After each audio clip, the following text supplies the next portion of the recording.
പദ്യത്തിലാണ് നമ്മൾ നിർത്തിയത്. തന്മുക്തവും മുക്ത ഇത്യുക്ത സ്വാനുഭൂതിപ്രദസ്ത്വസൗ അന്തശീതള ചിത്തോ ഹി മുക്ത ഇത്യഭിധീയതേ. സുഖദുഃഖങ്ങളിൽ നിന്നുള്ള പരിപൂർണ മോചനമാണ് വാസ്തവത്തിൽ മോക്ഷം. ദുഃഖത്തിൽ നിന്നുള്ള മോചനമാണ് മോക്ഷം എന്നാണ് സാധാരണ നമ്മൾ പറഞ്ഞു കേട്ടിട്ടുള്ളത്. പക്ഷെ അത് സുഖത്തിൽ നിന്നുള്ള മോചനമാണ്. എന്തുകൊണ്ടെന്ന് ചോദിച്ചാൽ സുഖമെന്ന് പറയുന്നത് മറ്റൊരർത്ഥത്തിൽ ദുഃഖം തന്നെയാണ്. അതുകൊണ്ട് ദുഃഖത്തിൽ നിന്നുള്ള മോചനം മാത്രമല്ല മോക്ഷം, സുഖത്തിൽ നിന്നുള്ള മോചനവുമാണ്. ദ്വന്ദ്വങ്ങളിൽ നിന്നുള്ള മോചനം, ദ്വൈതാനുഭവങ്ങളിൽ നിന്നുള്ള മോചനം, അദ്വൈതാനുഭവം മാത്രം ലഭിക്കുന്ന സ്ഥിതി, അതാണ് ജീവൻ മുക്തൻ്റെ അവസ്ഥ അല്ലെങ്കിൽ മോക്ഷം. സുഖദുഃഖങ്ങളിൽ നിന്ന് മുക്തനായാൽ ആ വ്യക്തിയെ മാത്രമേ നമുക്ക് മുക്തൻ എന്ന് പറയാൻ പറ്റൂ. ഏതിൽ നിന്നാണ് രക്ഷ വേണ്ടത്? നമുക്ക് എല്ലാവർക്കും മോചനം, മോക്ഷം വേണം. ചുമ്മാ കിട്ടുകയാണെങ്കിൽ ഒരു 2 കിലോ ഇങ്ങ് പോരട്ടെ എന്നാണ് പറയുന്നത് മോക്ഷം. നമ്മുടെ കല്ലൂർ വഞ്ചി പറഞ്ഞതുപോലെ ഓസിന് കിട്ടുന്നതാണെങ്കിൽ കുറേ നേരം വാങ്ങിച്ചു വയ്ക്കാമല്ലോ, വരും തലമുറയ്ക്ക് പ്രയോജനപ്പെടുമല്ലോ. അതുപോലെ ഈ മോക്ഷം എന്ന് പറയുന്നത് ചുമ്മാ കിട്ടുകയാണെന്നുണ്ടെങ്കിൽ ആൾക്കാർ വാങ്ങിക്കാൻ വേണ്ടി ക്യൂ നിൽക്കും. പക്ഷെ അതിന് അല്പം പ്രയത്നം ആവശ്യമാണ്, അല്പം പ്രയാസപ്പെട്ട് നേടേണ്ടതാണെന്ന് പറഞ്ഞാൽ പിന്നെ നോക്കാം, ഇപ്പം എന്താ അത്ര അത്യാവശ്യം, ഇപ്പോൾ വലിയ കുഴപ്പമൊന്നുമില്ലാതെ ജീവിതം മുമ്പോട്ട് പോവുകയാണ് എന്ന് കരുതി പിന്മാറും. മടിയന്മാരാണ്, കുഴിമടിയന്മാർ. ആർക്ക് ഒന്നും ചെയ്യാൻ വയ്യ, എല്ലാം ഭഗവാൻ മുകളിൽ നിന്ന് അങ്ങനെ ഉരുട്ടി വായിലോട്ട് ഇട്ട് കൊടുക്കണം. വായിലോട്ട് ഇട്ട് കൊടുത്താലും പോരാ, ഒരു കോല് കൊണ്ട് കുത്തി അതിനെ തൊണ്ടയിലേക്ക് ഇറക്കുകയും വേണം. പിന്നെ ഇവ എന്തിനാണ് ഇരിക്കുന്നത്? ഇവന് ഒന്നും ചെയ്യാൻ പറ്റില്ല, യാതൊന്നും ഇവനെ കൊണ്ട് പറ്റില്ല. എല്ലാം ഓസിന് കിട്ടണം, ഫ്രീ ആയിട്ട് കിട്ടണം. ഫ്രീ ആയിട്ട് കിട്ടിയ ഫീനോളും കുടിക്കും, ഓസിന് കിട്ടിയ ഓയിൻമെൻറ്റും തിന്നും. ഇതാണ് മനുഷ്യരുടെ സ്വഭാവം. പ്രയത്നം, പുരുഷപ്രയത്നം, അതിന് മനുഷ്യർ തയ്യാറല്ല. പക്ഷേ ഈ മോക്ഷത്തിന് എത്രമാത്രം പ്രയത്നം ആവശ്യമുണ്ടോ അതിനേക്കാളും എത്രയോ ഇരട്ടി പ്രയത്നം നശ്വര സുഖങ്ങൾ നേടാനായി മനുഷ്യൻ ചെയ്യുന്നു. ഇതിൻ്റെ മഹത്വം, മഹിമ അറിയുന്നില്ല. അതുകൊണ്ടാണ് ഈ മണ്ഡലത്തിലേക്ക് ആരും കടന്നു വരാത്തത്. ഇത് അല്പം പരിശ്രമിച്ചാൽ കിട്ടുന്ന മഹത് സുഖമാണ് എന്ന കാര്യം അജ്ഞാനിയായ മനുഷ്യൻ തിരിച്ചറിയുന്നില്ല. എന്തൊക്കെയോ ചെയ്തു നേടേണ്ടതാണ് എന്നൊക്കെയാണ് സാധാരണ മനുഷ്യരുടെ വിചാരം. ഒന്നും ചെയ്യേണ്ട, മിണ്ടാതിരുന്നാൽ കിട്ടുന്നതാണ് മോക്ഷം. നമുക്ക് മിണ്ടാതിരിക്കാൻ പറ്റുന്നില്ല, അതുമാത്രം നമ്മക്കൊണ്ട് പറ്റുന്നില്ല. ചുമ്മാതിരിക്ക സുഖമുണ്ടേ എന്നാണ് തമിഴിലെ സിദ്ധൻ പറഞ്ഞത്. ചുമ്മാതിരിക്കുക, ചുമ്മാതിരിക്കും സൂത്രം എന്ന് പറഞ്ഞൊരു ഒരു പുസ്തകം പോലെ ഇറക്കിയിട്ടുണ്ട് ഇല്ലേ?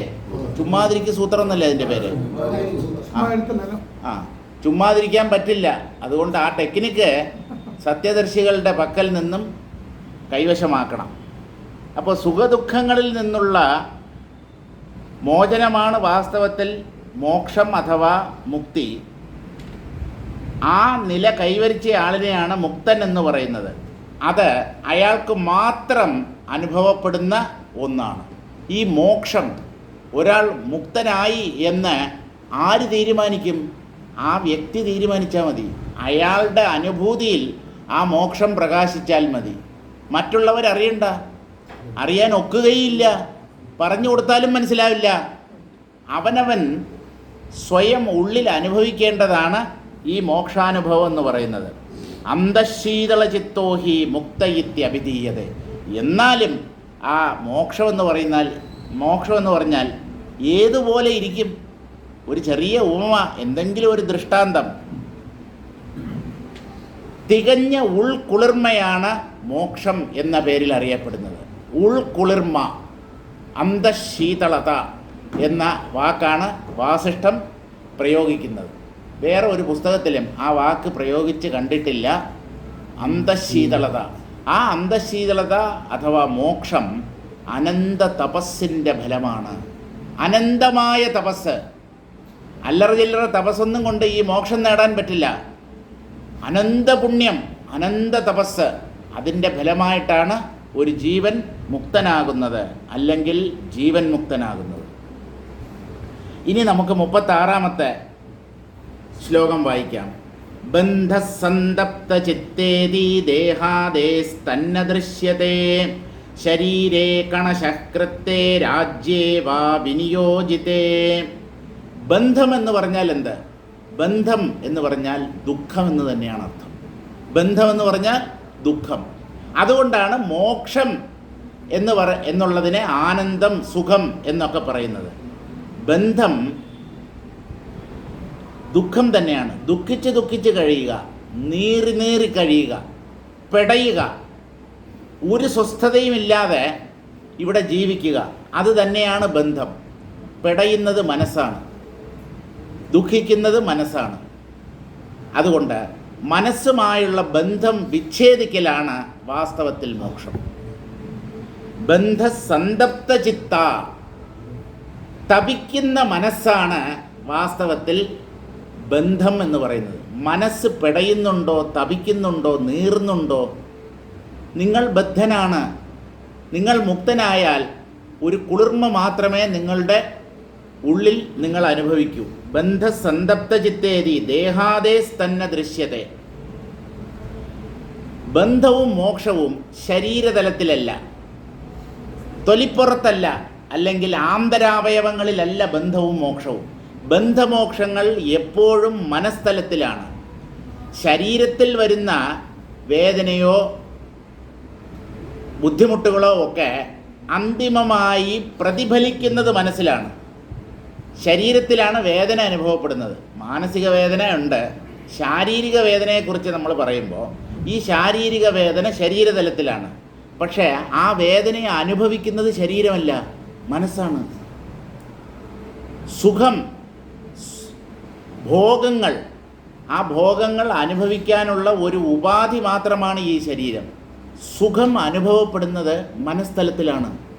ഇങ്ങനെ നോക്കുമ്പോൾ സുഖദുഃഖങ്ങൾ രണ്ടും മനസ്സിലാണ് പ്രതിഫലിക്കുന്നത്. ശരീരം ആ സുഖദുഃഖങ്ങൾ അനുഭവിക്കാനുള്ള ഒരു മാധ്യമം മാത്രം. ശരീരത്തിലൂടെ സുഖവും ദുഃഖവും മനസ്സനുഭവിക്കുന്നു. മനസ്സ് ശരീരവുമായിട്ടുള്ള ബന്ധം വിച്ഛേദിച്ചാൽ അപ്പോൾ സുഖം മാത്രമാണോ എന്ന് ചോദിച്ചാൽ പൂർണ്ണമായ സുഖമല്ല. ശരീരവുമായിട്ടുള്ള ബന്ധം വിച്ഛേദിച്ചാലും മനസ്സ് അകത്തിരുന്നു കൊണ്ട് പല പ്രശ്നങ്ങളും ഉണ്ടാക്കും. അത് തന്നെ പല ദൃശ്യങ്ങളെയും ഉണ്ടാക്കി കാണിക്കും. അപ്പോൾ അവിടെയും ദുഃഖത്തിനുള്ള സാധ്യതയുണ്ട്. ശരീരവുമായിട്ടും മനസ്സുമായിട്ടുമുള്ള ബന്ധം വിച്ഛേദിക്കപ്പെട്ടാൽ, ഞാൻ മാത്രമായി നിന്നാൽ, കേവലമായ ആ ഞാനെന്നുള്ള അനുഭവത്തിൽ നിന്നാൽ, അതാണ് ദുർഗാനന്ദ സ്വാമി പറയുന്നത്, താൻ ഭാവത്തിൽ നിന്നാൽ, ഞാൻ എന്നുള്ള ഭാവത്തെ വിട്ടിട്ട്, ഞാൻ ഭാവത്തെ എങ്ങനെയാണ് വിടാൻ കഴിയുക?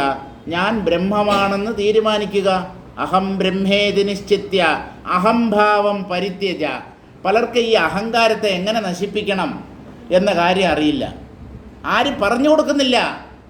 അഹങ്കാരത്തെ നീക്കണം, അഹങ്കാരത്തെ വിച്ഛേദിക്കണം, അഹങ്കാരത്തെ തവിടുപൊടിയാക്കണം. എവിടെയാണ് ഈ അഹങ്കാരം? അതിനെ എങ്ങനെയാണ് നശിപ്പിക്കുക? അതിനുള്ള ഉപായം എന്ത്? അത് പറയുന്നില്ല. അഹം ബ്രഹ്മേതി നിശ്ചിത്യ അഹംഭാവം പരിത്യജ. ഈ ഒരു സൂത്രവാക്യമാണ് ബാലകൃഷ്ണൻ നായർ സാറ് അദ്ദേഹത്തിൻ്റെ പ്രഭാഷണങ്ങളിൽ ഉടനീളം, അദ്ദേഹത്തിൻ്റെ ഗ്രന്ഥരചനകളിൽ ഉടനീളം പറഞ്ഞിട്ടുള്ളത്. ആത്മതത്വത്തെ ഉറപ്പിക്കുക, അങ്ങനെയാണ് അഹംഭാവം പരിത്യജിക്കപ്പെടേണ്ടത്. അഹംഭാവം എന്ന ഒന്ന് വാസ്തവത്തിൽ ഇല്ല. ഇല്ലാത്ത ഒന്നിനെ നിങ്ങൾ എങ്ങനെ പരിത്യജിക്കും? മരുഭൂമിയിലെ കാനൽ ജലത്തെ എങ്ങനെയാണ് വറ്റിക്കുക? ഒന്ന് പറഞ്ഞേ കേൾക്കട്ടെ. മരുഭൂമിയിലെ കാനൽ ജലത്തെ എങ്ങനെ വറ്റിക്കാൻ പറ്റും? അതിന് വറ്റിക്കേണ്ട കാര്യമില്ല, അത് ഭ്രമമാണെന്നറിഞ്ഞാൽ മതി. ഇതുപോലെ ഞാനൊരു പ്രത്യേക വ്യക്തിയാണ് എന്നുള്ള ഒരു ധാരണ, ഒരു തീരുമാനം ജീവന്മാരുടെ ഉള്ളിൽ അനാദികാലമായിട്ടുണ്ട്.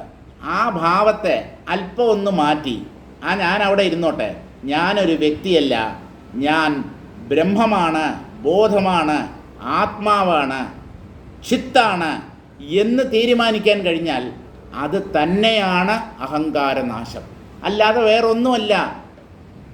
ഞാൻ ബ്രഹ്മമാണെന്ന് നിശ്ചയിച്ച് വേണം അഹംഭാവത്തെ പരിത്യജിക്കാൻ. അല്ല, അപ്പോഴും ആ ഞാൻ അവിടെ ഉണ്ടാവില്ലേ? ഞാൻ ബ്രഹ്മമാണ്. ഞാനെന്ന് പറയുന്നത് അവിടെ ഇരിക്കുന്നത് കൊണ്ട് ദോഷമില്ല. അതെന്താണെന്നുള്ള നമ്മുടെ ധാരണയിലാണ് കുഴപ്പം. ആ ധാരണയെയാണ് മാറ്റിമറിക്കേണ്ടത്. ഞാനെന്നുള്ളത് ഒരു വാക്ക്, ഒരു ആശയമാണ്.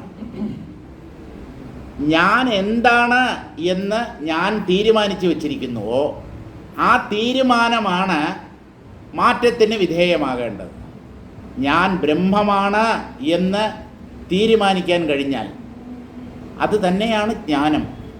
എന്നാലും അനുഭവം വേണ്ടേ? ഞാൻ ബ്രഹ്മമാണെന്ന് അനുഭവിക്കാൻ പറ്റണ്ടേ? നിങ്ങൾ നിങ്ങളുടെ ആത്മഭാവത്തെ ഉറപ്പിക്കാതെ നിങ്ങൾ എന്നാണ് സുഹൃത്തെ ആത്മാവാണെന്ന് അനുഭവിക്കുക? താൻ തന്നെക്കുറിച്ച് തെറ്റായ ഒരു ധാരണയുണ്ടാക്കിയിട്ട് ഞാൻ ബ്രഹ്മമാണെന്ന് എങ്ങനെ അനുഭവിക്കും എന്നാണ് ചോദിക്കുന്നത്. ഞാൻ ബ്രഹ്മമാണെന്ന് ഉറപ്പിക്കുക വഴിയാണ് ബ്രഹ്മാനുഭവം നേടേണ്ടത്. അല്ലാതെ വേറെ ഒരു മാർഗവുമില്ല. വേറെ ഒരു സാധനകളിലൂടെയും ഈ ആത്മജ്ഞാനം നേടാൻ കഴിയുകയില്ല. ആദ്യമായി ഈ തെറ്റിദ്ധാരണ മാറ്റൂ.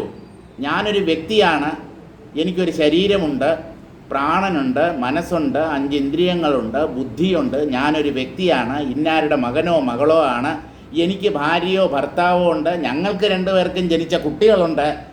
ഈ ലോകം സത്യമാണ്.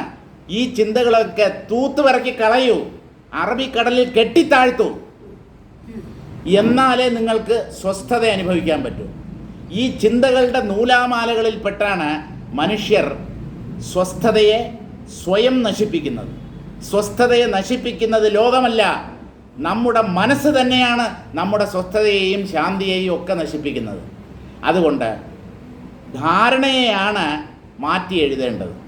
തെറ്റിദ്ധാരണയെ നീക്കൂ. ഞാൻ ബ്രഹ്മമാണ് എന്നുള്ളതാണ് സത്യം. ബ്രഹ്മമാണ് ഞാനായി പ്രകടമാകുന്നത്. അപ്പോൾ പിന്നെ ഞാൻ ബ്രഹ്മമാണ് എന്ന് ഭാവന ചെയ്യാൻ എന്താ ബുദ്ധിമുട്ട്? അല്ല, അത് പാപമല്ലേ സ്വാമി? എന്ത് പാപം? ആത്മാവിനെ വിസ്മരിക്കുന്നതാണ് മഹാപാപം. ആത്മാവിനെ മറന്ന് ജീവിക്കുന്നതാണ് പാപം. അത് ജീവിതം മുഴുവൻ ചെയ്തുകൊണ്ടിരിക്കുന്നു. എന്നിട്ട് ഞാൻ ആത്മാവാണെന്ന ഭാവത്തെ ഉറപ്പിക്കാൻ പറഞ്ഞാൽ അത് പാപമല്ലേ എന്നാണ് ചോദിക്കുന്നത്. എങ്ങനെ നന്നാവും? ആർക്ക് നന്നാക്കാൻ പറ്റും? ഉദ്ധരേത് ആത്മനാത്മാനം നാത്മാനം അവസാദയേത് ആത്മൈവ ഹ്യാത്മനോ ബന്ധു ആത്മൈവ രിപുരാത്മനഃ. വളരെ വ്യക്തമായി സാക്ഷാത് ഭഗവാൻ തന്നെ ഉപദേശിച്ചാലും ചെവിക്കൊള്ളാൻ ആളുകളില്ല. അപ്പം എന്തു ചെയ്യും? ആരുടെടുത്ത് ചെന്ന് പരാതി പറയും? എവിടെ കൊണ്ട് നമുക്ക് ഹർജി സമർപ്പിക്കാൻ പറ്റും?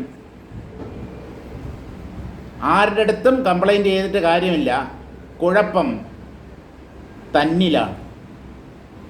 തനിക്ക് പറ്റിയ അബദ്ധം അല്ലെങ്കിൽ തെറ്റിദ്ധാരണ, അതിനെ താൻ തന്നെയാണ് ഇല്ലായ്മ ചെയ്യേണ്ടത്.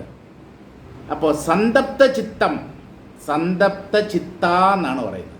എന്ന് പറഞ്ഞാൽ തപിക്കുന്ന മനസ്സോടുകൂടിയ അവസ്ഥ, അത് തന്നെയാണ് ബന്ധം. ദേഹാദേസ് തന്നെ ദൃശ്യതേ. ദുഃഖം എപ്പോഴും മനസ്ഥലത്തിലാണ്. ദുഃഖം എന്നുള്ളത് മനസ്ഥലത്തിലാണ്.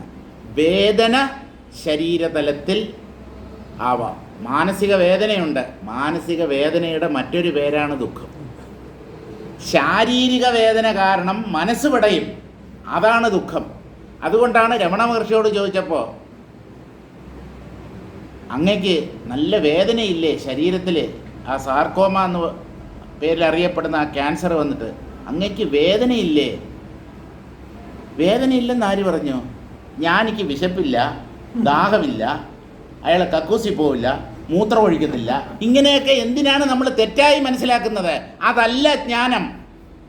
ശരീരത്തിൻ്റെ ധർമ്മങ്ങൾ അത് ചെയ്തുകൊണ്ടിരിക്കും. അപ്പം അങ്ങക്ക് വേദനയില്ലേ എന്ന് ചോദിച്ചപ്പോൾ രമണ മഹർഷി പറഞ്ഞതാണ്, pain is there but not the suffering. Suffering എന്ന് പറയുന്നത് മനസ്ഥലത്തിലാണ്. ദുഃഖത്തെയാണ് സഫറിങ് എന്ന് പറയുന്നത്. കഷ്ടപ്പാട്, ദുരിതം, ഇതൊക്കെ മനസ്ഥലത്തിലാണ്. പുറമേ ദാരിദ്ര്യം ഉണ്ടാവാം, ശരീരത്തിൽ രോഗമുണ്ടാവാം, മകൾക്ക് കല്യാണം കഴിയാതിരിക്കാം, അല്ലെങ്കിൽ മകന് ഒരു കുട്ടിയോട് സ്നേഹം തോന്നി പുള്ളി വേറൊരു വിവാഹം ചെയ്തു എന്ന് വരാം. അതൊന്നും നമ്മുടെ പ്രശ്നമല്ല. അത് നിങ്ങളുടെ മകനോ മകളോ അല്ലെന്ന് തീരുമാനിച്ചാൽ സകല പ്രശ്നങ്ങളും തീർന്നു. പക്ഷെ അത് പറ്റില്ല. എൻ്റെ മമത, ഈ മമതയെ വിടാൻ ആർക്കും പറ്റത്തില്ല. ബംഗാളികൾക്ക് മമതാ ബാനർജിയെ വിടാൻ പറ്റാത്തതുപോലെ. അപ്പോൾ ശരീരത്തിലല്ല ദുഃഖം എന്നുള്ള അനുഭവം, ശരീരത്തിൽ വേദനയുണ്ടാവാം. അതുകൊണ്ടാണ് രമണ മഹർഷി പറഞ്ഞത്, വേദനയുണ്ടോ എന്ന് ചോദിച്ചപ്പോൾ ശരീരത്തിൽ വേദനയുണ്ട്, പക്ഷേ മനസ്സിൽ ദുഃഖമില്ല. Pain is there but not the suffering. സുഖദുഃഖങ്ങൾ എപ്പോഴും മനസ്സുമായി ബന്ധപ്പെട്ടവയാണ്. വേദന ശരീരവുമായി ബന്ധപ്പെട്ടതാണ് എല്ലാ വേദനകളും. ആ ശരീരത്തിൽ പ്രകടമാകുന്ന വേദനകൾ മനസ്സിൻ്റെ വേദനയ്ക്ക് കാരണമാകും. അങ്ങനെ മനസ്സ് വേദനിക്കാൻ തുടങ്ങുമ്പോഴാണ് നമ്മളതിനെ ദുഃഖം എന്ന് പറയുന്നത്. ശരീരേ കണശകൃത്തെ രാജ്യേവാ വിനിയോജിതേ. ശരീരത്തെ കഷണം കഷണമായി മുറിച്ചാലും, അല്ലെങ്കിൽ ഒരാളുടെ ശരീരത്തെ സിംഹാസനത്തിൽ ഇരുത്തി പുഷ്പവർഷം ചെയ്താലും, അല്ലെങ്കിൽ സ്വർണ്ണനാണയങ്ങൾ കൊണ്ട് അഭിഷേകം ചെയ്താലും ശരീരമല്ല അവയെ രേഖപ്പെടുത്തുന്നത്.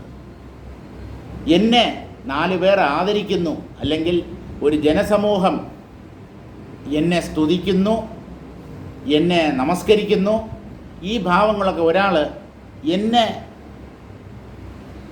നമസ്കരിക്കുന്നു എന്ന് പറയുമ്പോൾ നമസ്കരിക്കുന്നത് ശരീരമാണ്, നമസ്കാരം ഏറ്റുവാങ്ങുന്നതും ശരീരമാണ്. അയാൾ ശരീരത്തെയാണ് നമസ്കരിക്കുന്നത്. പക്ഷേ ഈ നമസ്കാരം ഏറ്റുവാങ്ങുന്ന ശരീരത്തിൻ്റെ ഉള്ളിലൊരു മനസ്സുണ്ട്. അത് വിചാരിക്കുന്നു എന്നെ നമസ്കരിക്കുന്നു എന്നാണ്. എന്തൊരു വിഡ്ഢിത്തം! ജഡത്തെ നമസ്കരിക്കുന്നു, അതാണ് സത്യം. ആത്മാവിൻ്റെ തലത്തിൽ നമസ്കാരമോ പൂജയോ സ്തോത്രമോ ഒന്നുമില്ല. അവിടെ രണ്ടില്ല. നമസ്കരിക്കാനും നമസ്കരിക്കപ്പെടാനും രണ്ടെണ്ണമില്ല. ഉള്ളത് അതുമാത്രം. ഇപ്പം ശരീരത്തിന് ലഭിക്കുന്ന നമസ്കാരത്തെ ശരീരത്തിൻ്റെ ഉള്ളിലുള്ള അന്ധഃകരണവുമായി ചേർന്ന് നിൽക്കുന്ന ആത്മപ്രതിബിംബമായ ജീവൻ അല്ലെങ്കിൽ ചിതാഭാസൻ ഒരു വ്യക്തി തന്നെ നമസ്കരിക്കുന്നു എന്ന് കരുതുന്നു. ഇതിൽ പരം അജ്ഞത വേറെന്താണുള്ളത്? എല്ലാവരും എന്നെ നമസ്കരിക്കണം, എനിക്ക് പൂമാല ഇടണം, പൊന്നാട ചാർത്തണം, സല്യൂട്ട് അടിക്കണം. നീ ആരാണപ്പാ? ആരാണപ്പാ ആരാണപ്പാ ആരാണപ്പാ ആരാണ് ഈ ഞാൻ? ആരാണ്? ഒരു സെക്കൻഡ് ഒന്ന് ശാന്തമായി ആലോചിച്ച് നോക്കിയിട്ടുണ്ടോ? ഒന്നുറങ്ങിയാൽ ഇല്ലാതായി പോകുന്നവൻ. ഞാനിതെപ്പോഴും പറയും, ഒന്നുറങ്ങിയാ ഈ ഞാനെന്നുള്ള നിഴൽ മറഞ്ഞു പോകും.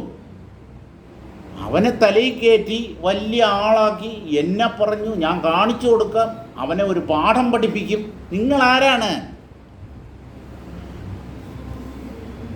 അതുകൊണ്ട് ആ അഹങ്കാരവുമായി ചേർന്ന് നിൽക്കുന്ന സ്ഥിതി ഉപേക്ഷിക്കപ്പെടണം.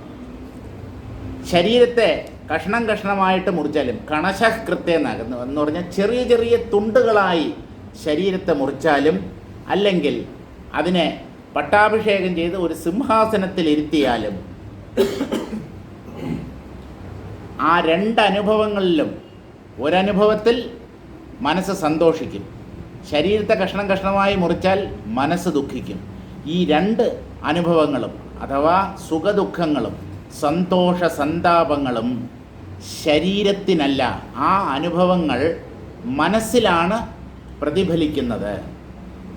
രുദദോഹസതശ്ചൈവ ജീവൻ മുക്തമതേരിഹ ന ദുഃഖം ന സുഖം കിഞ്ചിദന്തർഭവതി തത്സ്ഥിതം. രുദതോ ഹസതശ്ചൈവ ജീവൻ മുക്തമതേരിഹ. ഒരു ജീവൻ മുക്തൻ്റെ മനസ്സ് ചിരിക്കുകയോ കരയുകയോ ചെയ്യാറുണ്ടോ എന്ന് ചോദിച്ചാൽ ഉണ്ട് എന്നാണ്. മനസ്സാണ് ചിരിക്കുകയും കരയുകയും ചെയ്യുന്നത്, അല്ല ശരീരമല്ലേ. പല്ലും ചുണ്ടും ഒക്കെ അല്ലേ ചേർത്തിട്ടല്ലേ നമ്മൾ ചിരിക്കുക. ഇവയെ വിനിയോഗിച്ചാണല്ലോ ചിരിക്കുക. ഇവിടെ മനസ്സിൻ്റെ ചിരിയും കരച്ചിലും എന്ന് പറഞ്ഞാൽ സന്തോഷ സന്താപങ്ങൾ എന്നർത്ഥം. ജ്ഞാനിയുടെ മനസ്സ് വേദനിക്കുമോ എന്ന് ചോദിച്ചാൽ, മനസ്സാണെങ്കിൽ അതിൽ സുഖദുഃഖങ്ങൾ മാറി മാറി വരും. പക്ഷേ ജ്ഞാനിയുടെ മഹത്വം എവിടെയാണ് എന്ന് ചോദിച്ചാൽ, ആ മനസ്സുമായി തനിക്ക് യാതൊരു ബന്ധവുമില്ല എന്ന് അദ്ദേഹം നല്ല പോലെ അറിയുന്നു. അതുകൊണ്ട് മനസ്സിനേൽക്കുന്ന ആഘാതങ്ങൾ അഥവാ സുഖദുഃഖങ്ങൾ, ആ രണ്ടനുഭവങ്ങളും ജ്ഞാനിയെ ബാധിക്കുന്നില്ല. എന്നെ അത് ബാധിക്കുന്നില്ല, ഞാൻ അകൽച്ച പാലിക്കുന്നു എന്ന് പറഞ്ഞാൽ എനിക്കും മനസ്സിനും തമ്മിൽ യാതൊരു ബന്ധവുമില്ല. മനസ്സ് എന്നിൽ പൊന്തിയ ഒരു ഭ്രമം മാത്രമാണ്. എനിക്കും മനസ്സിനും തമ്മിൽ യാതൊരു ബന്ധവുമില്ല. രുദതോ ഹസതശ്ചൈവ ജീവൻ മുക്തമതേരിഹ ന ദുഃഖം ന സുഖം കിഞ്ചിത് അന്തർഭവതി തത്സ്ഥിതം. ശരീരത്തെ ആശ്രയിച്ചാണ് മനസ്സ് പലപ്പോഴും സുഖിക്കുകയും ദുഃഖിക്കുകയും ചെയ്യുന്നത്. മനസ്സ് സുഖിക്കുമ്പോൾ ശരീരം ചിരിക്കും, മനസ്സ് ദുഃഖിക്കുമ്പോൾ കണ്ണുകൾ കരയും. ഈ സുഖദുഃഖങ്ങളാണ് ചിരിയും കരച്ചിലുമായി പുറമേ പ്രകടമാകുന്നത്. അങ്ങനെ മനസ്സ് സുഖദുഃഖങ്ങൾക്ക് വിധേയമാകുമ്പോൾ, ജീവൻ മുക്തൻ്റെ മനസ്സായിക്കോട്ടെ, അദ്ദേഹത്തിന് സുഖമോ ദുഃഖമോ അല്പം പോലും ഉള്ളിലില്ല. അല്ല, മനസ്സിന് സുഖദുഃഖങ്ങൾ ഉണ്ടെന്ന് പറഞ്ഞല്ലോ, ആ മനസ്സുമായി അദ്ദേഹം ചേർന്ന് നിൽക്കുന്നില്ല. ഞാൻ ഈ മനസ്സല്ല, ഇത് എൻ്റേതല്ല, അല്ലെങ്കിൽ മനസ്സെന്നൊന്ന് യഥാർത്ഥത്തിൽ ഇല്ല എന്ന് തീരുമാനിച്ചിരിക്കുന്ന വ്യക്തിക്ക് മനസ്സിൽ സുഖദുഃഖങ്ങൾ പൊന്തുമ്പോൾ അതുകൊണ്ട് അയാൾക്ക് എന്ത് ബാധയാണ് ഉണ്ടാവുക? അയാൾ ഒരു തരത്തിലും ബാധിക്കപ്പെടുന്നില്ല. ഗൃഹതോപ്യനുഭൂതിസ്തു തത്രൈവൈഷാസ്തിനാപരേ ദൃശ്യന്തേ പണ്ഡിത ഭഗ്ന രൂപാന്തരമുപാഗതാഃ. അനുഭൂതിസ്തു ഗൃഹതഃ. അനുഭവങ്ങൾ എന്ന് പറഞ്ഞാൽ ദ്വൈതാനുഭവങ്ങൾ, വിരുദ്ധമായ അനുഭവങ്ങൾ, സുഖം ദുഃഖം, ജയം പരാജയം, ലാഭം നഷ്ടം, ഇങ്ങനെയുള്ള ദ്വന്ദ്വാനുഭവങ്ങളെ ജ്ഞാനിയുടെ മനസ്സ് ഗ്രഹിക്കുന്നുണ്ടെങ്കിലും അത് ആത്മതലത്തിൽ എത്തുന്നില്ല. താൻ ആത്മാവാണ് എന്ന് ജ്ഞാനി അറിയുന്നത് കൊണ്ട് ആ ദ്വൈതാനുഭവങ്ങൾ അദ്ദേഹത്തെ ബാധിക്കുന്നില്ല. സ്വഭാവാന്ന കഥാചന തത്രൈവൈഷാസ്തി നാപരേ. അനുഭവങ്ങൾ എന്ന് പറഞ്ഞാൽ പ്രധാനമായി മനസ്തലത്തിലുള്ള രണ്ട് അനുഭവങ്ങളാണ് സുഖദുഃഖങ്ങൾ. ആ സുഖദുഃഖങ്ങൾ സ്വാഭാവികമായി ഒരു ജീവൻ മുക്ത പുരുഷന് ഇല്ല എന്നാണ് പറയുന്നത്. ദൃശ്യന്തേ പണ്ഡിത ഭഗ്ന രൂപാന്തരമുപാഗതാഃ. പണ്ഡിതന്മാർ പോലും സുഖദുഃഖങ്ങളാൽ ബാധിക്കപ്പെടുന്നു. ഒരാൾ എത്ര കണ്ട് പഠിച്ചിട്ടുണ്ട്, എത്ര കണ്ട് ലൗകികമായ അറിവ് നേടിയിട്ടുണ്ട് എന്നുള്ളതിനെ ആശ്രയിച്ചല്ല ഈ സുഖദുഃഖങ്ങൾ അയാളുടെ മനസ്സിനെ ബാധിക്കുന്നത്. ധാരാളം പഠിച്ചിട്ടുണ്ടെങ്കിൽ അയാൾക്ക് ദുഃഖം വരില്ല എന്ന് ഉറപ്പുണ്ടോ? നമ്മുടെ എഡ്യൂക്കേഷൻ അല്ലെങ്കിൽ പഠിപ്പുമായി ബന്ധപ്പെട്ടതല്ല ഈ സുഖദുഃഖങ്ങൾ. ഗംഭീരന്മാർ തകർന്നു പോകുന്നുണ്ട്. കാരണം അവർ പഠിക്കേണ്ടതിനെ പഠിച്ചില്ല. അജ്ഞാനത്തിൻ്റെ പ്രകടനങ്ങളായ വിവിധ ശാസ്ത്രശാഖകളിൽ പ്രാവീണ്യം നേടിയ ശാസ്ത്രജ്ഞന്മാരും പണ്ഡിതന്മാരും അതുപോലെ സാമൂഹ്യ രംഗങ്ങളിൽ പ്രവർത്തിക്കുന്നവരും എന്തെങ്കിലും ഒരു ചെറിയ പ്രശ്നം വരുമ്പോൾ അവർ മാനസികമായി തകർന്നു പോകുന്നു. അപ്പോൾ പഠിപ്പോ അറിവോ ഒന്നും സുഖദുഃഖത്തെ ഒഴിവാക്കുന്നില്ല. പ്രത്യേകിച്ചും ദുഃഖത്തെ ഒഴിവാക്കാനാണ് മനുഷ്യർ ശ്രമിക്കുന്നത്. ആ ദുഃഖം അവരെ ബാധിക്കാതിരിക്കാൻ അവരുടെ വിദ്യാഭ്യാസമോ അറിവോ ഒരു രീതിയിലും സഹായിക്കുന്നില്ല.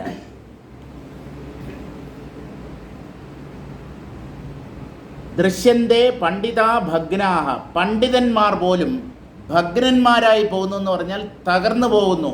മാനസികമായി തകർന്നു പോകുന്നു. രൂപാന്തരമുപാഗതാഹ, അവർ സുഖദുഃഖങ്ങളാൽ സദാ ബാധിക്കപ്പെട്ടുകൊണ്ടേയിരിക്കുന്നു. പെട്ടെന്ന് ചിരിക്കും, പെട്ടെന്ന് കരയും. ഇതാണ് മനസ്സിൻ്റെ സ്വഭാവം. ഈ മനസ്സിൻ്റെ സുഖദുഃഖങ്ങൾക്ക് പോലും ഒരു നൈരന്തര്യമില്ല. എന്ന് പറഞ്ഞാൽ ഇപ്പോൾ സുഖിക്കുന്ന അല്ലെങ്കിൽ ഇപ്പോൾ ചിരിക്കുന്ന മനസ്സ് അടുത്ത സെക്കൻഡിൽ ദുഃഖിക്കും അല്ലെങ്കിൽ കരയും. ഈ മനസ്സിൻ്റെ പിടിയിൽപ്പെട്ട് കഴിയുന്നവരാണ് ജീവന്മാർ. അപ്പോൾ പണ്ഡിതന്മാർ പോലും ദുഃഖങ്ങളാൽ ബാധിക്കപ്പെടുന്നു. ഇതിൻ്റെ വ്യാഖ്യാനം വായിക്കാം. നനു പാദേമേ കണ്ടകദുഃഖം ദേഹേമേ ചന്ദനസുഖം ഇതി ദേഹേപി ജനഃ മനോധർമ്മ സുഖദുഃഖാദീൻ ഗൃഹാതി തത് കഥം ആത്മന്യേവ തദധ്യാസഃ തത്രാഹ. കാലിലൊരു മുള്ളു കൊള്ളുന്നു. മുള്ളു കൊള്ളുമ്പോൾ മുള്ള് തറച്ചത് കാലിലാണ്. ആ വേദനയെ അറിയുന്നത് മസ്തിഷ്കം അല്ലെങ്കിൽ തലച്ചോറാണ്. അപ്പോൾ കാലിൽ കൊണ്ട മുള്ള് അത് വേദനയ്ക്ക് കാരണമായി അല്ലെങ്കിൽ അതെന്നെ ദുഃഖിപ്പിക്കുന്നു എന്ന ഒരു മെസ്സേജ് ബ്രെയിനിലേക്ക് പോകുന്നു. ബ്രെയിൻ എന്ന് പറയുന്നതും ശരീരത്തിൻ്റെ ഒരു ഭാഗം തന്നെയാണ്. അത് ജഡമാണ്. പക്ഷേ ആ സിഗ്നൽ കിട്ടിക്കഴിഞ്ഞാൽ ദുഃഖിക്കുന്നത് മനസ്സാണ്. വേദനയെ അറിയിച്ചു തരുന്നത് മസ്തിഷ്കമാണ്. പക്ഷേ ദുഃഖം എന്നുള്ള അനുഭവം മനസ്സിലാണ്. തലച്ചോറിൽ വേദന അനുഭവപ്പെടാറില്ല. തലച്ചോറിൽ വേദന അനുഭവപ്പെടണമെങ്കിൽ തലച്ചോറിൽ ക്യാൻസറോ അല്ലെങ്കിൽ ട്യൂമറോ അതുപോലുള്ള എന്തെങ്കിലും രോഗങ്ങളുണ്ടെങ്കിൽ തലയ്ക്കകത്ത് അല്ലെങ്കിൽ തലച്ചോറിനകത്ത് വേദന അനുഭവപ്പെടും. തലച്ചോറ് സിഗ്നൽ സ്വീകരിക്കുന്ന ഒരു സ്റ്റേഷൻ മാത്രമാണ്. സുഖദുഃഖം എന്നുള്ള 2 സിഗ്നലുകൾ സ്വീകരിക്കുന്നതാണ് തലച്ചോറിൻ്റെ പ്രധാന ജോലി. അപ്പോൾ പാദേമേ കണ്ടക ദുഃഖം, കാലിൽ ഒരു മുള്ളു തറയ്ക്കുമ്പോൾ എനിക്ക് വേദനിക്കുന്നു. അതുപോലെ ദേഹേമേ ചന്ദനസുഖം, ചന്ദനക്കുഴമ്പ് ശരീരത്തിൽ പൂശുമ്പോൾ എനിക്ക് നല്ല സുഖം തോന്നുന്നു, ഒരു കുളിർമ തോന്നുന്നു എന്ന് പറയുന്നു. ഈ മുള്ള് തറച്ചതും ചന്ദനക്കുഴമ്പ് പുരട്ടപ്പെട്ടിരിക്കുന്നതും ശരീരത്തിലാണ്. കാലിലാണല്ലോ മുള്ളു കൊണ്ടത്. ചന്ദനക്കുഴമ്പ് വാരിപ്പൂശിയത് അതേ ശരീരത്തിലുമാണ്. അപ്പോൾ ഒന്നിനെ സുഖമെന്നും മറ്റൊന്നിനെ ദുഃഖമെന്നും കരുതുന്നു.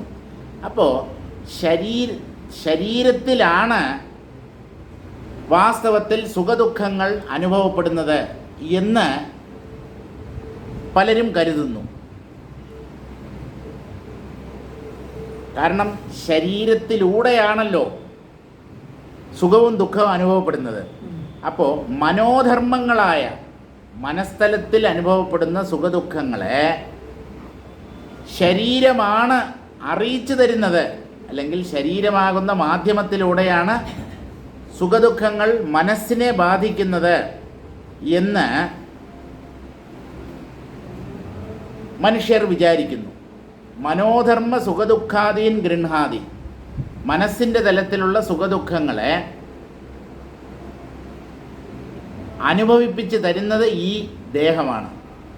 ഇതെങ്ങനെ? തത് കഥം ആത്മന്യേവ തദധ്യാസസ്തത്രാഹ.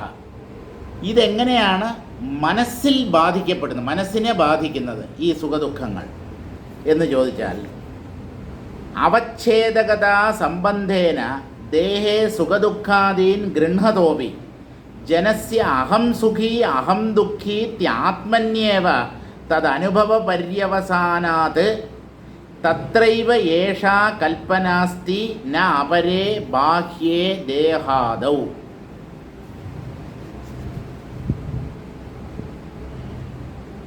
അവച്ഛേദകതാ സംബന്ധം എന്ന് പറഞ്ഞാൽ മുറിയുക. കാലോ കയ്യോ ഒക്കെ മുറിയുമ്പോൾ ആ മുറിവ് കൊണ്ടുണ്ടാകുന്ന ദുഃഖവും അതുപോലെ ശരീരത്തിലൂടെ അനുഭവപ്പെടുന്ന സുഖവും അതിനെ മനുഷ്യർ അനുഭവിക്കുന്നു. പക്ഷേ അവർ വിചാരിക്കുന്നത് ഞാൻ സുഖിയാണ് അല്ലെങ്കിൽ ഞാൻ ദുഃഖിയാണ്, ഞാൻ സുഖം അനുഭവിച്ചു അല്ലെങ്കിൽ ഞാൻ ദുഃഖിച്ചു, ഇങ്ങനെ തന്നിൽ ആരോപിക്കുന്നു. മനോധർമ്മങ്ങളായ സുഖദുഃഖങ്ങളെ അജ്ഞാനിയായ ജീവൻ തന്നിൽ ആരോപിക്കുന്നു. അപ്പോഴാണ് ഞാൻ സന്തോഷിക്കുന്നു അല്ലെങ്കിൽ സന്തോഷിച്ചു, ഞാൻ ദുഃഖിക്കുന്നു ദുഃഖിച്ചു, ഇങ്ങനെയുള്ള വിചാരങ്ങൾ ഉണ്ടാവുന്നത്. അപ്പോൾ ആ മനസ്ഥലത്തിലുള്ള സുഖദുഃഖങ്ങളെ ആത്മാവിൽ ആരോപിച്ചിട്ടാണ് ഞാൻ സുഖിക്കുന്നു അല്ലെങ്കിൽ ഞാൻ സുഖിയാണ് അല്ലെങ്കിൽ ദുഃഖിയാണ് എന്നുള്ള അനുഭവം ഉണ്ടാവുന്നത്. തദനുഭവ പര്യവസാനാത് തത്രൈവൈഷാ കൽപ്പനാസ്തി. അത് മനസ്ഥലത്തിലുള്ള ഒരു ചിന്തയാണ്. ഞാൻ സുഖിക്കുന്നു ഞാൻ ദുഃഖിക്കുന്നു, അതൊരു സങ്കല്പമാണ്.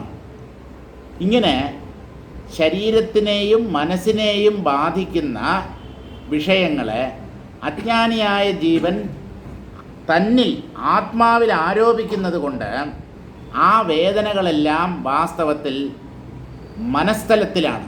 ഇവിടെ ആത്മാവ് എന്നുള്ള വാക്കിന് മനസ്സ് എന്നാണ് അർത്ഥം.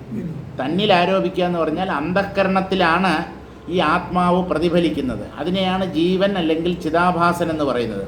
ആ ചിതാഭാസനാണ് തന്നെ സുഖിയായും ദുഃഖിയായും തെറ്റിദ്ധരിക്കുന്നത്. അത് അധ്യാരോപം കാരണം സംഭവിക്കുന്നതാണ്. അവരെ ബാഹ്യേ ദേഹാദോ, ശരീരം ഒരിക്കലും സുഖദുഃഖങ്ങളെ അനുഭവിക്കുന്നില്ല. മുള്ളു കൊള്ളുന്നത് ശരീരത്തിലാണ്. അതുപോലെ സുഖം നൽകുന്ന വിഷയങ്ങൾ ശരീരവുമായി ചേർന്നിരിക്കുമ്പോൾ സുഖം അനുഭവപ്പെടുന്നു. പക്ഷേ ആ സുഖദുഃഖങ്ങളെ ശരീരമല്ല അനുഭവിക്കുന്നത്, ഉള്ളിലിരിക്കുന്ന മനസ്സാണ് അവയെ അനുഭവിക്കുന്നത്. അതയേവഹി ആത്മന്യധ്യാസം അനഭ്യുപഗച്ഛന്തഃ ദേഹാദ്യാത്മതാഭിമാനാദ് രൂപാന്തരമുപാഗതാഃ ഉപാഗതാശ്ചാർവാക നൈയായിക സാഖ്യ ബൗദ്ധ ഗാണാദാദയഃ പണ്ഡിതാഃ മോക്ഷോപായ അലാഭാത് ഭഗ്നാഃ പരാഭൂതാഃ ദൃശ്യന്തെ. ഈ പറഞ്ഞ കൂട്ടരൊന്നും, പലതരം ദർശനങ്ങളെ പിന്തുടരുന്നവരാരും സുഖദുഃഖങ്ങളിൽ നിന്ന് മുക്തരല്ല. ആരൊക്കെയാണ് സുഖദുഃഖങ്ങളിൽ പെട്ട് കഴിയുന്നത് എന്ന് ചോദിച്ചാൽ അതിനു മുമ്പ് പറയാം. ആത്മാവിൽ അധ്യാസം ചെയ്യപ്പെടുന്നത് കൊണ്ടാണ് സുഖദുഃഖങ്ങൾ അനുഭവിക്കപ്പെടുന്നത്. ആ ആത്മാവിൽ സുഖദുഃഖങ്ങളെ ആരോപിക്കാതിരിക്കൂ. ഈ സുഖദുഃഖങ്ങൾ എന്നെ ബാധിക്കുന്നു എന്നുള്ള ചിന്തയെ ഉപേക്ഷിച്ചാൽ സുഖദുഃഖങ്ങളില്ല. ഈ ആന ആറ്റിലോ കുളത്തിലോ കുളിച്ച് കയറിയിട്ട് പൂഴി മണൽ വാരി തൻ്റെ തന്നെ തലയിൽ നിക്ഷേപിക്കുന്നത് പോലെയാണ്. മണ്ണ് വാരി സ്വയം തലയിലിടുകയാണ്. അതാത് അനുഭവങ്ങളെ അതാത് തലത്തിന് വിട്ടുകൊടുത്തേക്കൂ. ശരീരത്തിൽ വേദനയുണ്ട്, അതുകൊണ്ട് ദുഃഖിക്കുന്നത് മനസ്സാണ്. അതുപോലെ എന്തെങ്കിലും സുഖാനുഭവങ്ങളിലൂടെ സുഖിക്കുന്നതും ഇതേ മനസ്സാണ്. അത് മനസ്സിന് വിട്ടുകൊടുത്തേക്കും. ഇതൊക്കെ എന്നെ ബാധിക്കുന്നു, ഞാൻ സുഖിക്കുന്നു അല്ലെങ്കിൽ ഞാൻ ദുഃഖിക്കുന്നു, ഈ അധ്യാരോപം ഒഴിവാക്കിക്കൂടെ? ഒഴിവാക്കാൻ കഴിഞ്ഞാൽ, അങ്ങനെ ഒഴിവാക്കുന്നതിനെയാണ് ഞാൻ ഭാവത്തിൽ നിന്ന് താൻ ഭാവത്തിൽ നിൽക്കുക എന്ന് ആ പാവം ദുർഗാനന്ദ സ്വാമി നാഴികയ്ക്ക് 40 വട്ടം പറയുന്നത്. അത് പലരും ഉൾക്കൊള്ളുന്നില്ല. ഞാൻ ഭാവത്തിൽ നിന്ന് താൻ ഭാവത്തിലേക്ക് നിൽക്കുക. എന്താണ് ഈ ഞാൻ ഭാവം? ജീവഭാവം. എല്ലാ അനുഭവങ്ങളെയും തന്നിൽ ആരോപിക്കുക. ഞാൻ ആത്മാവാണ് എന്ന് തന്നെ പ്രത്യേകമായി വിടർത്താൻ അല്ലെങ്കിൽ അകറ്റി നിർത്താൻ ജീവന്മാർക്ക് കഴിയുന്നില്ല. അല്ല, എന്നാലും വേദനയുണ്ടാവില്ലേ?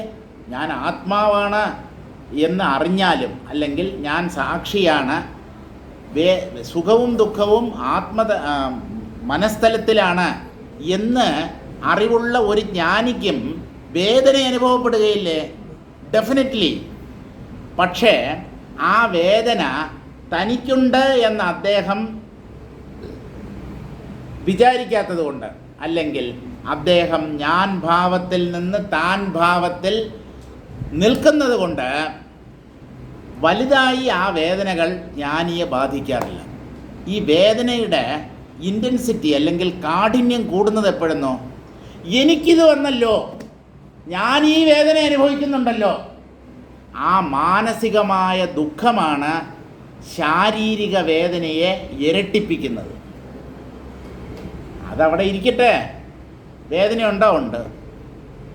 എനിക്കിങ്ങനെ വന്നല്ലോ, ഈ ദുഃഖം ഞാൻ അനുഭവിക്കേണ്ടി വരുന്നുണ്ടല്ലോ, എനിക്ക് മാത്രം എന്തുകൊണ്ട് ഇങ്ങനെ ദുഃഖം വരുന്നു, തുടരെ തുടരെ. ഇതാണ് മാനസികമായ ദുഃഖം എന്ന് പറയുന്നത്. അതാണ് മനുഷ്യരെ തളർത്തുന്നത്. അത് അധ്യാരോപം കൊണ്ട് സംഭവിക്കുന്നതാണ്. താനല്ലാത്ത ശരീര മനസ്സുകളെയും അവയുടെ തലത്തിലുള്ള അനുഭവങ്ങളെയും താൻ അനുഭവിക്കുന്നു, അല്ലെങ്കിൽ അവ തന്നെ ബാധിക്കുന്നു എന്ന് കരുതുന്നതാണ് ദുഃഖം അസഹനീയമായി തീരാൻ കാരണം. ആ അധ്യാരോപത്തെ മാറ്റി ഞാൻ സാക്ഷിമാത്രനാണ്, ഞാൻ ആത്മാവാണ് എന്ന് ഉറപ്പിക്കാൻ കഴിഞ്ഞാൽ ഈ ദുഃഖങ്ങളൊന്നും നമ്മെ വലുതായിട്ട് അലട്ടുകയില്ല. പക്ഷെ അത് നമുക്ക് പറ്റുന്നില്ല. ഉപാധികളുമായി ഈ ജീവൻ വളരെ പെട്ടെന്ന് താതാത്മ്യപ്പെടുന്നു. താതാത്മ്യം കൊണ്ടാണ് ഉപാധികളിൽ ഉണ്ടാകുന്ന അനുഭവങ്ങൾ, അല്ലെങ്കിൽ ഉപാധികളെ ബാധിക്കുന്ന അനുഭവങ്ങൾ തന്നെ ബാധിക്കുന്നു എന്ന് ജീവൻ കരുതുന്നത്. ആത്മന്യധ്യാസനം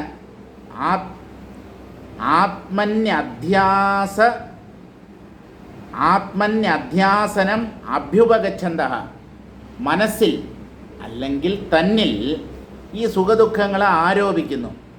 ദേഹാദ്യാത്മതാഭിമാനാദ് രൂപാന്തരമുപാഗതാഃ, ശരീരത്തെ ആത്മാവെന്ന് കരുതുന്നു. അതാണ് ദേഹാത്മഭാവം എന്ന് പറയുന്നത്. അത് തന്നെയാണ് അധ്യാരോപം അല്ലെങ്കിൽ അധ്യാസം. ആ അധ്യാസമുള്ളത് കൊണ്ട്, ശരീരത്തെ ഞാനാണ് അല്ലെങ്കിൽ ശരീരത്തെ ആത്മാവാണ് എന്ന് കരുതുന്നത് കൊണ്ട്, ചാർവാകന്മാരും നൈയായികന്മാരും സാഖ്യന്മാരും ബൗദ്ധന്മാരും കണാദമതത്തെ പിന്തുടരുന്നവരും എന്ന് പറഞ്ഞാൽ വൈശേഷികന്മാരും, ഇവരൊക്കെ ഗംഭീരന്മാരാണ്, പണ്ഡിതന്മാരാണ്. പക്ഷേ അവർ പോലും സുഖദുഃഖങ്ങൾക്ക് വിധേയരാവുന്നു. അതുകൊണ്ട് അവർ സത്യം കണ്ടിട്ടില്ല. സുഖദുഃഖങ്ങളാൽ ബാധിക്കപ്പെടാത്ത നില കൈവരിക്കാൻ അവർക്ക് കഴിഞ്ഞിട്ടില്ല. മോക്ഷോപായ അലാഭാത്, മോക്ഷോപായം അവർക്ക് ലഭിക്കാത്തതുകൊണ്ട്. കാരണം അവർ ഓരോ തരം ദർശനങ്ങളിൽ കുടുങ്ങിപ്പോയവരാണ്. ഒന്നും നമ്മെ കുടുക്കാൻ അനുവദിക്കരുത്, ഒന്നിലും നമ്മൾ കുടുങ്ങിപ്പോകരുത്. എല്ലാം ഓരോ തരം കൾട്ടാണിപ്പോൾ. എവിടെ തിരിഞ്ഞാലും കൾട്ട്. ഇങ്ങനെ കുറേ ആളുകൾ ഏതെങ്കിലും ഒരു ആചാര്യൻ്റെ അനുയായികളായിട്ടോ അല്ലെങ്കിൽ ഏതെങ്കിലും ഒരു വിശ്വാസ പ്രമാണം വച്ചു പുലർത്തുന്നവരോ അവരൊരു സെറ്റായിട്ട് ഇങ്ങനെ നടക്കുകയാണ്. അതിനാണ് കൾട്ടെന്ന് പറയുന്നത്. എല്ലാം കൂരിരുട്ടിൽ കിടന്ന് തപ്പുന്നവരാണ് ഈ ആളുകളെല്ലാം. മോക്ഷത്തിനുള്ള മാർഗം മലർക്കെ തുറന്നു കിടക്കവേ അതിനെ ആരും ശ്രദ്ധിക്കുന്നില്ല. ഉപനിഷത്തുകൾ കാണിച്ചു തരുന്ന സത്യത്തെയോ ആ സത്യത്തെ നേടാനുള്ള ഉപായങ്ങളെയോ ഇവർ അംഗീകരിക്കുന്നില്ല. എന്തുകൊണ്ടെന്ന് ചോദിച്ചാൽ ആ ഗ്രന്ഥങ്ങളിൽ ഇവർക്ക് വിശ്വാസമില്ല.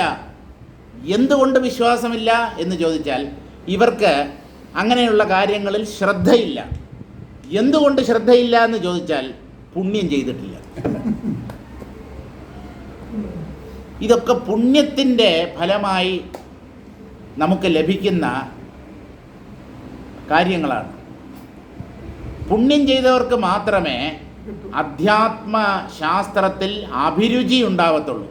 ഇത് കേൾക്കണം, ഇതൊക്കെ കേട്ട് മനസ്സിലാക്കണം എന്ന് താത്പര്യം എന്തുകൊണ്ട് ചിലരിൽ മാത്രം കാണപ്പെടുന്നു?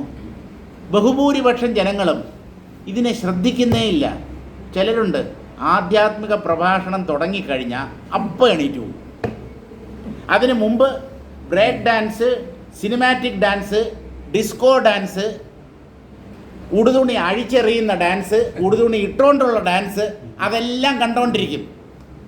അത് കഴിഞ്ഞിട്ട് അടുത്തത് ഒരു അധ്യാത്മ സദസ്സാണ് എന്ന് പറയുമ്പോൾ ഹാള് കാലി. വിവേകാനന്ദ സ്വാമിയോട് അദ്ദേഹം അമേരിക്കയിൽ പ്രസംഗിച്ചുകൊണ്ടിരിക്കുമ്പോൾ അദ്ദേഹത്തിൻ്റെ പ്രഭാഷണം സംഘടിപ്പിച്ച ഒരാൾ ചോദിച്ചു, പ്രഭാഷണം തുടങ്ങി കുറേ ദിവസമായി, സ്വാമി ദിവസം ചെല്ലും തോറും ആൾക്കാരുടെ എണ്ണം കുറഞ്ഞു വരികയാണല്ലോ, എല്ലായിടത്തും ഇത് തന്നെയാണ് സ്ഥിതി, നമ്മുടെ ഇവിടെ മാത്രമല്ല. നിങ്ങൾ അങ്ങനെ വിഷമിക്കരുത്. സ്വാമിയുടെ പ്രഭാഷണത്തിന് മാത്രം ആളുകൾ ദിനം പ്രതി കുറഞ്ഞു വരുന്നു എന്ന് വിചാരിക്കരുത്. ആര് സംസാരിച്ചാലും ഇതൊക്കെ തന്നെയാണ്. ദുർഗാനന്ദ സ്വാമി പത്മനാഭസ്വാമി ക്ഷേത്രത്തിൻ്റെ കിഴക്കേ നടയിൽ എത്രയോ കൊല്ലങ്ങളായി, പല ദശകങ്ങളായി, 40 കൊല്ലമോ 40 കൊല്ലങ്ങളായി അദ്ദേഹം മഴയോ വെയിലോ, മഴ പെയ്തു കഴിഞ്ഞാൽ ഗുരുവും ശിഷ്യന്മാരും കൂടെ എണീറ്റ് ഓടും. കാരണം ഒരു മറ പോലും ഇല്ല. മഴവെള്ളം പുറത്ത് പതിക്കാതെ രക്ഷപ്പെടാനുള്ള ഒന്നുമില്ല. മേലെ വാനം, കീഴേ ഭൂമി. അമ്പലമില്ലാതെ ആൽത്തറയിൽ വാഴും ഓങ്കാരമൂർത്തി ഓച്ചിറയിൽ എന്നൊരു പാട്ടുണ്ട്. ഓച്ചിറയിൽ എന്താണ്? പരബ്രഹ്മമൂർത്തിയാണ് അവിടുത്തെ പ്രതിഷ്ഠ. പരബ്രഹ്മത്തിന് രൂപമില്ല, അത് ചിദാകാശമാണ്. ആകാശത്തിന് എന്തിന് മറ? അതിനെന്തിന് അമ്പലം? അത് എങ്ങും വ്യാപിച്ചു നിൽക്കുന്നതാണ്. അതുകൊണ്ടാണ് ഓച്ചിറയിലുള്ള പരബ്രഹ്മമൂർത്തിക്ക് മേൽക്കൂരയൊന്നുമില്ല. ഒരു മരത്തിൻ്റെ ചുവട്ടിൽ എന്തോ പ്രതിഷ്ഠയാണോ അത്? ഞാൻ പോയിട്ടില്ല. എന്തെങ്കിലും ഉണ്ടോ അവിടെ? ആൽത്തറ മാത്രമേ ഉള്ളൂ, പ്രതിഷ്ഠയൊന്നുമില്ല. വേണമെങ്കിൽ ആ ആൽമരത്തെ തന്നെ നിങ്ങൾ ഭഗവാനായിട്ട് കണ്ടോളൂ. അല്ലെങ്കിൽ അതിൻ്റെ മുകളിൽ അനന്തമായി വ്യാപിച്ചു കിടക്കുന്ന, 4 വശത്തും വ്യാപിച്ചു കിടക്കുന്ന ആകാശത്തെ തന്നെ നിങ്ങൾ ബ്രഹ്മമായി ഉപാസിച്ചോളൂ. അപ്പോൾ എല്ലായിടത്തും ഇങ്ങനെയൊരു ദുസ്ഥിതി കാണപ്പെടുന്നുണ്ട്. എന്താണ്? അധ്യാത്മ സദസ്സുകളിൽ ആൾക്കാരുടെ എണ്ണം ദിവസം പ്രതി കുറഞ്ഞു വരുന്നു. അത് അധ്യാത്മശാസ്ത്രത്തിൻ്റെ കുറവല്ല, ദോഷമല്ല, പ്രഭാഷകൻ്റെ പിടിപ്പുകേടുമല്ല. ഇത് കേൾക്കാൻ പുണ്യം ചെയ്തിട്ടുള്ളവർ എണ്ണത്തിൽ വളരെ കുറവാണ്. 1-2 ദിവസം കേട്ടു, ഒന്നും മനസ്സിലായില്ല. പിന്നീടുള്ള ദിവസം അവർ പ്രഭാഷണം കേൾക്കാൻ വരുന്നില്ല. എന്തുകൊണ്ടെന്ന് ചോദിച്ചാൽ അവർ ചെയ്ത പുണ്യത്തിനുള്ള പ്രഭാഷണം കേട്ട് കഴിഞ്ഞു, പിന്നെ കേൾക്കാൻ പറ്റില്ല, വേറെന്തെങ്കിലും പണിക്ക് പോകും. പുണ്യം ചെയ്യാത്ത മനുഷ്യർ, പുണ്യം ചെയ്തവർ മാത്രമേ ഇത് കേൾക്കാൻ വരൂ, നിശ്ചയമാണ്. ഈ കേൾക്കുന്നവരൊക്കെ വേണ്ടവണ്ണം മനസ്സിലാക്കുന്നുണ്ടല്ലോ, അത് നിങ്ങളുടെ പ്രശ്നമല്ല. അതിനെക്കുറിച്ച് നിങ്ങൾ ചിന്തിച്ച് ബേജാറാവണ്ട. നിങ്ങൾ കേൾക്കാൻ വരുന്നുണ്ടോ എന്നുള്ളതാണ് ചോദ്യം. അല്ല, എനിക്ക് വേറെ പല അത്യാവശ്യ ജോലികളുണ്ട്, എന്നാൽ ജോലിയൊക്കെ തീർത്തിട്ട് വാ. 80-ൽ തീരുവോ ജോലി? 90-ൽ തീരുവോ? 100-ൽ തീരുവോ? മരിക്കാൻ കിടക്കുമ്പോൾ തീരുവോ? തീരില്ല. ഈ കർമ്മത്തിൻ്റെ കുരുക്കിൽ നിന്ന് ആരും രക്ഷപ്പെടാൻ പോകുന്നില്ല. കാരണം അങ്ങനെ ഒന്നില്ല. ഞാൻ എന്തൊക്കെയോ ചെയ്യുന്നു, ഞാൻ മലമറിക്കുന്നു, അത് ജപിക്കുന്നു, ഇത് ജപിക്കുന്നു, പൂജ ചെയ്യുന്നു, അമ്പലത്തിൽ പോകുന്നു, പ്രദക്ഷിണം വയ്ക്കുന്നു, പ്രദക്ഷിണം ചെയ്യുന്നു, വഴിപാട് നടത്തുന്നു, ഞാൻ ഭക്തനാണ്, ചന്ദനവും കുങ്കുമവും വിഭൂതിയും എല്ലാം നെറ്റിയിൽ വാരി പൂശി കണ്ട വലിയ ശിവഭക്തനാണെന്ന് തോന്നും. ശിവൻ ഒഴിച്ച് ബാക്കിയെല്ലാം അദ്ദേഹത്തിലുണ്ട്. ഭക്തി എന്നുള്ള ഒരു ഭാവം ഒഴിച്ച് മറ്റ് ഭാവങ്ങളൊക്കെ അദ്ദേഹത്തിൽ പൂർണ്ണമായി തിങ്ങി നിറഞ്ഞിട്ടുണ്ട്. ആരെ പറ്റിക്കാനിത്? ഞാൻ ഈ അമ്പലത്തിൽ പോയിട്ട് കൊല്ലങ്ങളായി. അമ്പലത്തിൽ വെച്ച് ചിലപ്പോൾ എന്തെങ്കിലും ഈ ജപ ക്ലാസ് എന്തെങ്കിലും എടുക്കുക, അത് ആ കയറുമ്പോഴുള്ള ആ ഫ്രണ്ടിലെ ഹാളിലാണ്. ഞാൻ അകത്ത് പോകാറില്ല, പോകേണ്ട കാര്യമില്ല, പോയിട്ട് എനിക്കൊന്നും കിട്ടാനുമില്ല. നിങ്ങൾ എന്നെ പോലെ ആവണമെന്ന് ഞാൻ പറയുന്നില്ല. നിങ്ങൾക്ക് പോകണമെന്ന് തോന്നുന്നുണ്ടെങ്കിൽ നിങ്ങൾ അമ്പലത്തിൽ പൊയ്ക്കോളൂ. ആ ഇപ്പം ഞാനിപ്പോൾ ഇങ്ങനെ ആയിപ്പോയതിന് ഞാൻ എന്ത് ചെയ്യാൻ, അല്ലെങ്കിൽ നിങ്ങൾ എന്ത് ചെയ്യാൻ? ഓരോരുത്തരും ഓരോ രീതിയിൽ ആയി പോകുന്നു. തമിഴിൽ ആയി പോറതെന്ന് തന്നെ വേറെ അർത്ഥമാണ്. അപ്പിയിടുക എന്നാണ് അർത്ഥം. തമിഴിൽ ആയി പോവുക എന്ന് പറഞ്ഞാൽ അപ്പിയിടുക എന്നാണ് അർത്ഥം. ഓരോരുത്തരും ഓരോ രീതിയിലായിത്തീരുന്നു. എന്ത് ചെയ്യാൻ പറ്റുമ്പോൾ? അതുകൊണ്ട് ഒരിക്കലും ശ്രോതാക്കളായ നിങ്ങൾക്കും ഒരു കുണ്ഠിതം വേണ്ട. പ്രഭാഷകനായ എനിക്ക് കുണ്ഠിതമില്ല. എന്തെങ്കിലും കുണ്ഠിതമുണ്ടെങ്കിൽ അത് ശ്രോതാക്കളിൽ മാത്രമാണ്. ആള് വരുന്നില്ല. സാറിൻ്റെ അനുസ്മരണം എത്ര പേര് വരും, എത്ര ലഡുവിന് ഓർഡർ ചെയ്യണം, ഇതൊക്കെയാണ് ചർച്ച. നമ്മൾ പ്രതീക്ഷിക്കുന്നത് ഒരു 300-350. അതിൻ്റെ പകുതി പോലും വരുമെന്ന് എനിക്ക് തോന്നുന്നില്ല. ഒന്നാമത് പ്രവൃത്തി ദിവസമാണ്, അവധി ദിവസമല്ല. ബുധനും വ്യാഴം അല്ലേ? ചൊവ്വയും ബുധനും അല്ലേ? ചൊവ്വയും ബുധനും. ഇപ്പോൾ എന്ന് പറഞ്ഞാൽ ഫെബ്രുവരി 4ഉം 5ഉം. 4 അദ്ദേഹത്തിൻ്റെ ശരീരം ഉപേക്ഷിക്കപ്പെട്ട ദിവസം, 5 അദ്ദേഹത്തിൻ്റെ ജന്മദിനം. ആ ദിവസങ്ങളിൽ തന്നെ നടത്തണം. അങ്ങനെ ഒരു നിർബന്ധം പോലും നമുക്ക് ആവശ്യമുണ്ടോ എന്നുള്ള കാര്യം സംശയം. ആ ദിവസം തന്നെ നമുക്ക് ഏതെങ്കിലും 2 ദിവസം അവധിയുള്ള ദിവസം, അല്ലെങ്കിൽ ഒരു ശനി ഞായറാഴ്ച അവധി, അല്ലെങ്കിൽ സെക്കൻഡ് സാറ്റർഡേയും സൺഡേയും വരുന്ന ആ 2 ദിവസങ്ങളിൽ നടത്തിയാൽ പോരെ? ഇത് എൻ്റെ ഒരു എളിയ അഭിപ്രായമാണ്. നിങ്ങളെല്ലാവരും കൂടെ എന്നെ തല്ലിക്കൊല്ലരുത്. ഇത് സാറിൻ്റെ അനുസ്മരണം, ഇത് ആർക്ക് വേണ്ടിയാണ് നമ്മൾ നടത്തുന്നത്? ആരെ ഉദ്ദേശിച്ച്? അല്ല, സാറിൻ്റെ ജന്മദിനവും സമാധി ദിനവും ചേർന്ന് വരണം. സാറ് ജനിച്ചിട്ടുമില്ല, സമാധി പ്രാപിച്ചിട്ടുമില്ല.